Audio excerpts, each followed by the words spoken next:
Ano ang dahilan ng iyong pagluha? Ako po si Father Fiel Pareha at ito po ang ating segment, ang Daily Devotion, na kung saan tayo po ay magdarasal, magbabasa at magninilay kasama ng salita ng Diyos sa buong taon. Manalangin tayo. Sa ngalan ng Ama, ng Anak at ng Espiritu Santo. Amen. Halina, banal na Espiritu, liwanagan mo ang aming puso at isip nang maunawaan at may sa buhay namin ang iyong salita. Amen. Our Bible passage for today is from the Gospel of St. John chapter 20, verses 11 to 18, and I read it for you. But Mary stood weeping outside the tomb. As she wept, she bent over to look into the tomb, and she saw two angels in white, sitting where the body of Jesus had been lying, one at the head and the other at the feet. They said to her, "Woman, why are you weeping?" She said to them, "They have taken away my Lord, and I do not know where they have laid him." When she had said this, she turned round and saw Jesus standing there, but she did not know that it was Jesus. Jesus said to her, "Woman, why are you weeping? For whom are you looking?" Supposing him to be the gardener, she said to him, "Sir, if you have carried him away, tell me where you have laid him, and I will take him away." Jesus said to her, "Mary." She turned and said to him in Hebrew, "Rabboni," which means teacher. Jesus said to her, "Do not hold on to me, because I have not yet ascended to the Father. But go to my brothers and say to them, I am ascending to my Father and your Father, to my God and your God." Mary Magdalene went and announced to the disciples, "I have seen the Lord."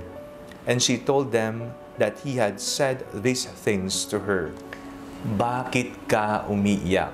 Anong dahilan ng bawat patak ng iyong luha? Ikaw ba'y sinaktan? Ikaw ba'y nabigo sa buhay? Ikaw ba ay nadapa? Ano ang dahilan? Bakit ka umiiyak? May iba't ibang uri po ng mga luha. Maaring luha ito bunga ng tuwa, tears of joy.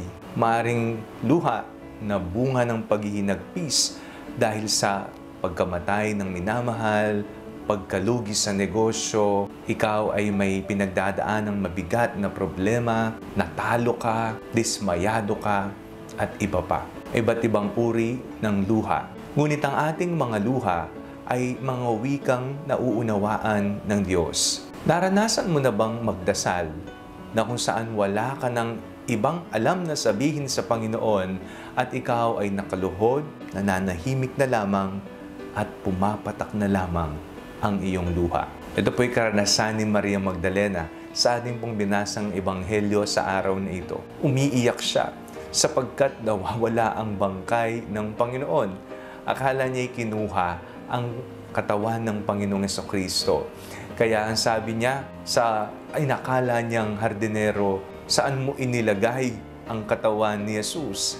Kukunin ko siya." Pero hindi niya namalayan na ang kanyang kausap ay ang Panginoong Jesucristo mismo. Kaya nung tinawag ni Jesus si Maria Magdalena sa kanyang pangalan, biglang bumukas ang kaniyang mata ng pananampalataya, ang mata ng pagmamahal, ang mata ng alagad ni Jesus. At nawika niyang, "Teacher, Rabboni."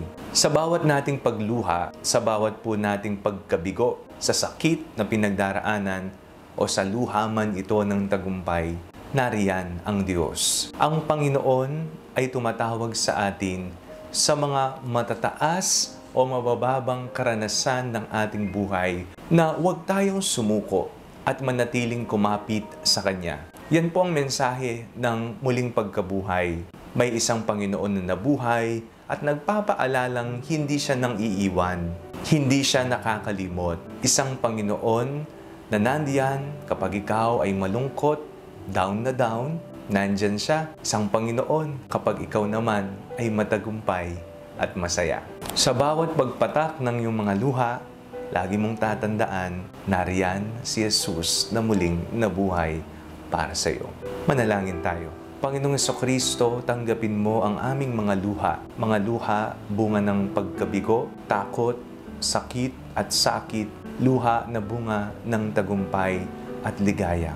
Nawa ang mga ito ay mga wikang panalangin na iyong tatanggapin sa iyong banal na trono.